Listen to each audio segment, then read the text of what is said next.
ಈಗ ಬಂದೇನು? ಹೌದು ಅತ್ತಿಗೆ, ಈಗ ತಾನೇ ಬಂದೆ. ಇದೇನು ಸಹೋದರ, IPS ಪರೀಕ್ಷೆ ಬರೆಯಲು ಹೋದ ನೀನು ಹಾಕಿ ಬಟ್ಟೆಯನ್ನು ಧರಿಸಿಕೊಂಡು ಬರುವುದನ್ನು ಬಿಟ್ಟು ಮಣ್ಣಿನ ಮಗನಂತೆ ಹಳ್ಳಿ ಉಡುಪು ಧರಿಸಿಕೊಂಡು ಬಂದಿರುವಲ್ಲ, ಏನ್ ಸಮಾಚಾರ? ನಿಜವಾಗಲೂ ನಾವು ಮಣ್ಣಿನ ಮಕ್ಕಳೇ ಅಣ್ಣ. ಕೋಟಿ ವಿದ್ಯೆಗಿಂತ ಮೇಟಿ ವಿದ್ಯೆ ಮೇಲೆಂದು ಗಾದೆ ಮಾತಿದೆ. ರೈತನೇ ರಾಷ್ಟ್ರದ ಸಂಪತ್ತೆಂದು ಕಾಕಿ ಕಾದಿ ಕಾವಿಗಳಲ್ಲದೆ ಸಂತ ಶರಣ ಜ್ಞಾನಿಗಳು ಕೂಡ ನುಡಿದಿದ್ದಾರೆ. ಒಕ್ಕಲಿಗ ಒಕ್ಕದಿದ್ದರೆ ಬಿಕ್ಕುವುದು ಜಗವೆಲ್ಲ ಎಂದಾಗ ಒಕ್ಕಲಿಗನೇ ಮೇಲೆಂದು ಈ ವೇಷ ಧರಿಸಿಕೊಂಡು ಓಡೋಡಿ ಬಂದೆ ದೇವಿ ಪೂಜೆಗಾಗಿ. ಸಂತೋಷ ತಮ್ಮ, ಸಂತೋಷ ಅಷ್ಟೇ ಅಲ್ಲ, ನೀನು ನನಗೆ ತಮ್ಮನಾಗಿ ಜನಿಸಿ ಬಂದದಕ್ಕೆ ಸಾರ್ಥಕವಿದೆ. ಬಾ, ಮೊದಲು ದೇವಿಗೆ ನಮಸ್ಕಾರ ಮಾಡು.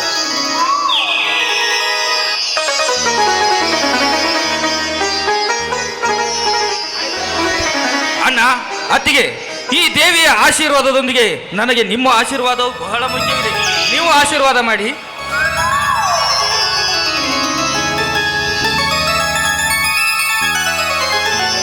ಎದ್ದೇಳು ಸಹೋದರ, ಎದ್ದೇಳು. ನೋಡು, ನಮಗೆ ಜನ್ಮ ಕೊಟ್ಟ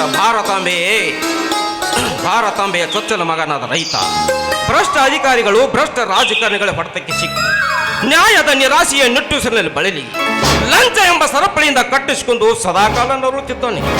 ಅದಕ್ಕಾಗಿ ನೀನು ಅಧಿಕಾರಿಯಾಗಿ ಬಂದ ಮೇಲೆ ನ್ಯಾಯ ಎಂಬ ಸರ್ಪದಿಂದ ಕತ್ತರಿಸಿ ನೀನು ನ್ಯಾಯಕ್ಕೆ ಮತ್ತೆ ಪುನರ್ಜನ್ಮ ನೀಡು.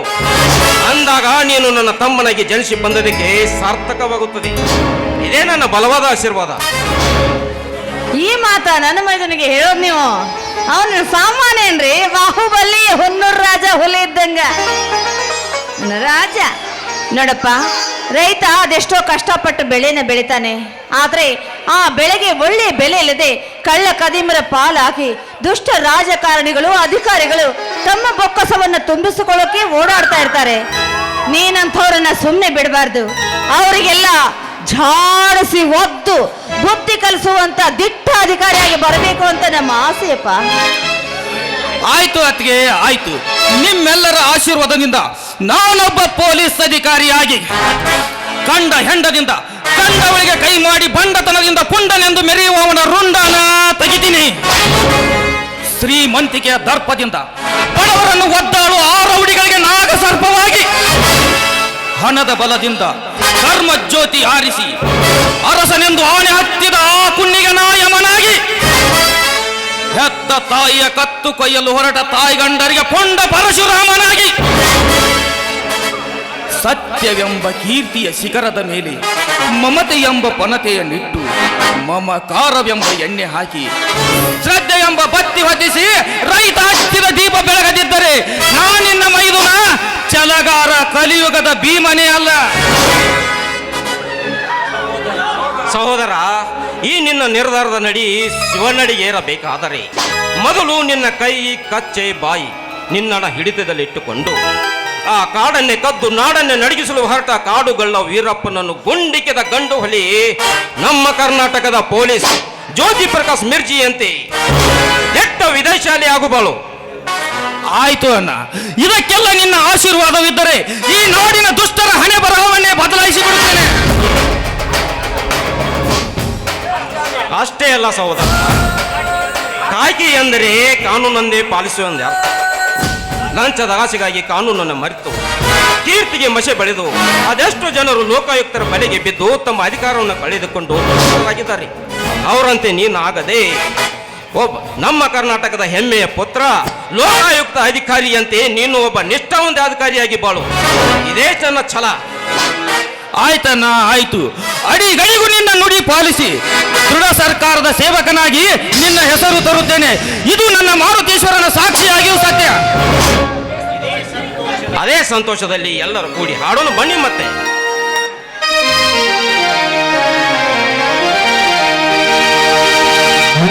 ಮಂತ್ರಾಲಯ ಮನಸ್ಸೇ ದೇವಾಲಯ, ಮನೆ ಮಂತ್ರಾಲಯ ಮನಸ್ಸೇ ದೇವಾಲಯ, ಮನೆ ಮಂತ್ರಾಲಯ ಮನಸ್ಸೇ ದೇವಾಲಯ,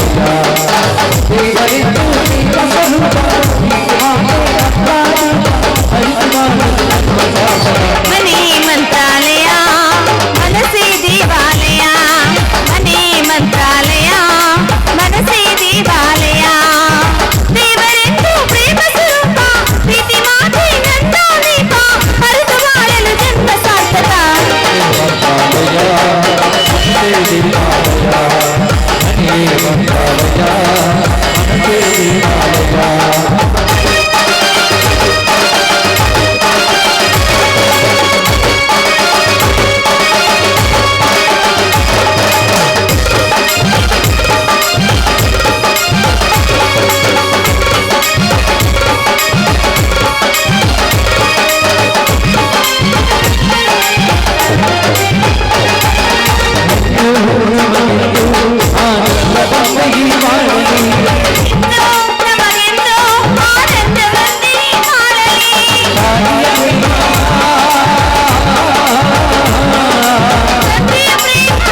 ನೋಡ ನಿಮ್ಮ ಅಣ್ಣನ್ ನೋಡು ವಯಸ್ಸಾದ್ರೆ ಹೆಂಗ್ ಕುಣಿತಾರೆ ಎಲ್ಲಿ ಹೋದಿ ನೀ ಬಾಯಿಲಿ ಅದಕ್ಕೆ ಇದ್ರೊಳಗ ನಮ್ಮ ಅಣ್ಣ ಎಕ್ಸ್ಪೀರಿಯನ್ಸ್ ಭಾಳ ಐತೆ ನೀವು ಸ್ವಲ್ಪ ಕಂಟ್ರೋಲ್ ಮಾಡ್ರಿ ನಿಮ್ಮ ಅಣ್ಣನ ಬಾಯಿಲಿ ಅಲ್ವೋ ನಿಮ್ಮ ಅಣ್ಣ ಕಂಟ್ರೋಲ್ ಅಲ್ಲ ಅಪ್ಪಿ ಅವ್ರನ್ನ ಏನ್ ಹೆಂಗ್ ಮಾಡ್ತೀವಿ ವಯಸ್ಸಾದಂಗ ಅವ್ರಿಗೆ ಹರಿ ಹೊಳಿ ಬರತೈತ್ರಿ ಮತ್ತ ಹಂಗಾದ್ರೆ ಹುಣಸಿ ಕೂಡ ಮುಪ್ಪಾದ್ರೆ ಹುಳಿ ಮುಪ್ಪಾಗಂಗಿಲ್ಲ ಅಣ್ಣವ್ರ ಹೇಳೋಗ್ಯಾರ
ಮುಟ್ಟಿ ಕೆಟ್ಟವನು ಇಂದ್ರ,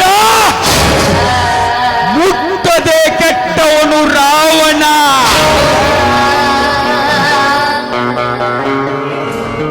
ಕೆಟ್ಟು ಕೆಟ್ಟವನು ಕರ್ಣ,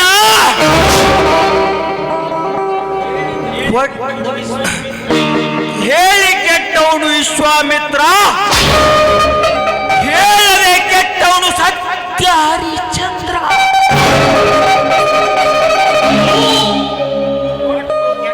ಕೊಟ್ಟು ಕೆಟ್ಟವನು ಕರ್ಣ, ಕೊಡದೆ ಕೆಟ್ಟವನು ದುರ್ಯೋಧನ.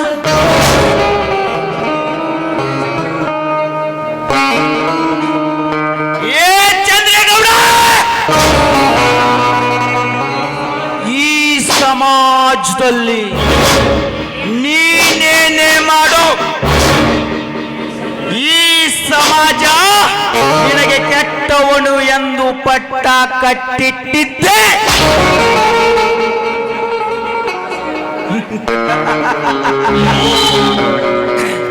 ನಿನ್ನಾಸೆ, ದುರಾಸೆ, ದುರಾಸೆ ದುರಂತಕ್ಕೆ ಕಾರಣವೆಂದು ಅರ್ಥಪೂರ್ಣ ಗಾದೆ ಮಾತಿದ್ದರು ತನ್ನ ಸ್ವಾರ್ಥಕ್ಕೋಸ್ಕರ ವ್ಯರ್ಥ ತನ್ನ ಅರಮನೆಗೆ ಕರೆಸಿಕೊಂಡನಲ್ಲ. ಆ ಚಕ್ರವರ್ತಿ ಚಂದ್ರೇಗೌಡ, ಲೇ ಚಂದ್ರೇಗೌಡ, ನಿನ್ನ ಸಾಧನೆಗಾಗಿ ಬಡವರನ್ನು ಕಬಳಿಸಿ ಏನೆಲ್ಲ ದಕ್ಕಿಸಿಕೊಂಡ ನಿನ್ನ ಬಂಡತನಕ್ಕೆ ನಾನೇ ಸಿಡಿಗುಂಡಾಗಿ ಬಂದಿರುವೆ. ಆ ನಿನ್ನ ಸಿರಿತನಕ್ಕೆ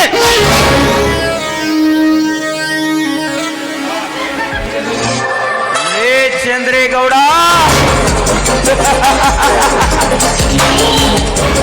ನೀನು ನನ್ನ ಸೋದರ ಮಾವನಾಗಿ ನೀನೆಂತ ಹಣದ ಬೆಟ್ಟವನ್ನು ಕಟ್ಟಿಕೊಂಡಿದರು ಸೋದರ ಮಾವನ ಸಾಕಿದ ನಾಯಿಗೆ ಸಮಾನ.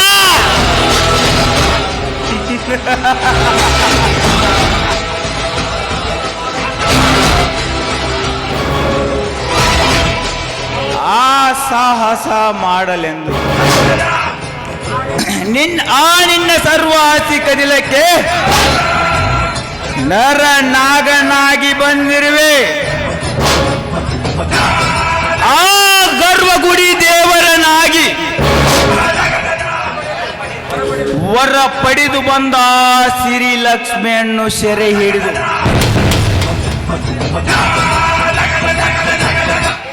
ನಿನ್ನ ಕಣ್ಣಲ್ಲಿ ನಕ್ಷತ್ರದಂತೆ ಮಿನುಗುವ ಮೀನಾಕ್ಷಿ ಸರೋಜನಿಗೆ ವರನಾಗಿ. ಸರೋಜಾ,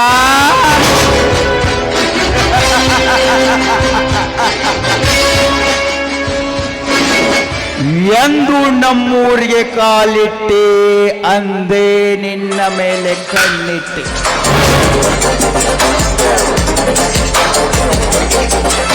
ಸರೋಜಾ,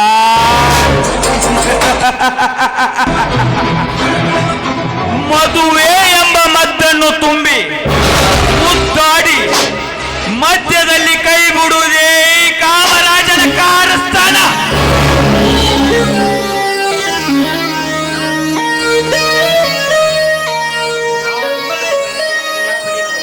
ನಾನಿಟ್ಟ ಕನ್ಯಾಮಣಿಗಳು ಕಣ್ಣು ತಪ್ಪಿಸಿಕೊಳ್ಳುವ ಕನ್ಯಾಮಣಿಗಳು ಇನ್ನೂ ಹುಟ್ಟಿಲ್ಲ, ಹುಟ್ಟೋದು ಇಲ್ಲ. ಒಂದು ವೇಳೆ ಹುಟ್ಟಿ ಬಂದಿದ್ದೆ ಆದರೆ ಬೆನ್ನತ್ತಿ ಬಿಟ್ಟವನಲ್ಲ ಈ ಹುಣ್ಣೂರಿನ ಕಳನಾಯಕ.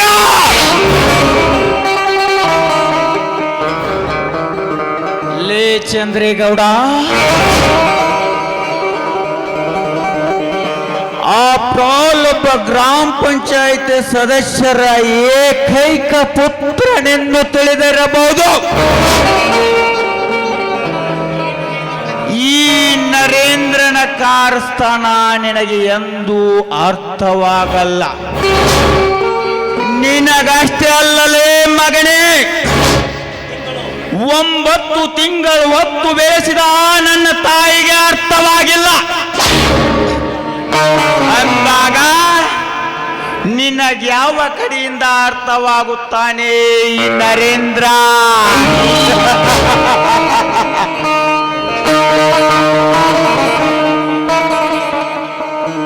ನೀನು ಈಗ MLA ಆಗಿ ಆ CM ಆಗುವ ಕನಸನ್ನು ನುಚ್ಚು ನೂರು ಮಾಡಿ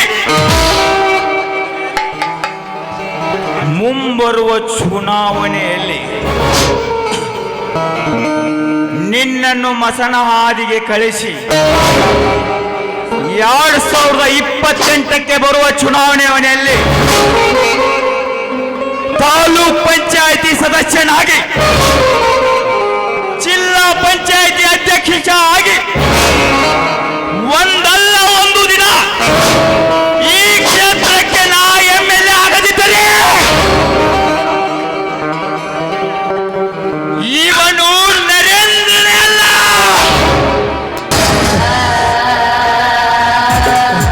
ಆ ನಿನ್ನ ಸರ್ವಾಸ್ತಿಗೆ ಅಧಿಪತಿಯಾಗದಿದ್ದರೆ ಲೇ ಚಂದ್ರೇಗೌಡ,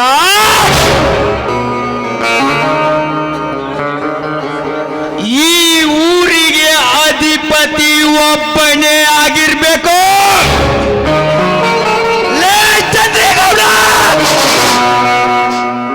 ಅದು ನಾನೇ ಆಗಿರ್ಬೇಕು.